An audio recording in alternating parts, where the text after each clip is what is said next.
Good morning. Morning din, ma'am. Ayun, narinig na kita finally. Kamusta ka naman, sir? Okay naman po. Ayun, sige. Good to hear, good to hear. Ayun, sir. Actually, yun nga, nag-request ako ng Zoom meeting kasi nga, I would like to discuss lang din yung current status ng atin pong application. Sir, what was the last update po sa inyo ni visa officer? Ma'am, pinaayos po sa akin yung bank statement. Yun lang naman po, ma'am. I see. Okay. Sige po. And ayun, sir, actually, gusto ko lang naman sabihin is congratulations because we have received your visa approval na po today, sir. So congratulations. Finally. Thank you. Salamat po. Sige po. Thank you so much din po, sir. And with that, sir, gusto ko lang din malaman, how was your experience with Ideal Visa? Okay naman po, ma'am. Kahit medyo natagalan, ma'am, pero ginawa po lahat ng team niyo. Yes po, yes po.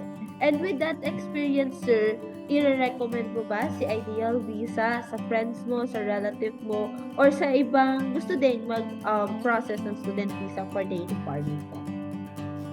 Opo, ma'am. Okay po yung naging process ng papers ko. I see. Okay.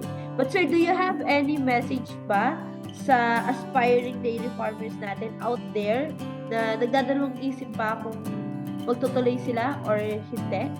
Do you have any message po? Subukan nila para may magandang kinabukasan po sa Ideal Visa po, matutulungan nila kayo. I see.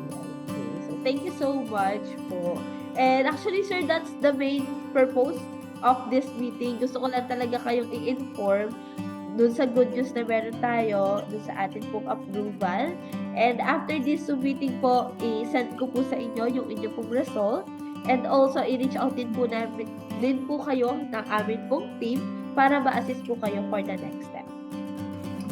Sige po. Thank you po, ma'am. Maraming salamat po. Ayun. Thank you so much din po, sir. And yun lang po, I won't take any of your time na.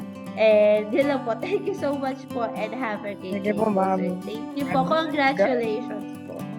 God bless po, ma'am.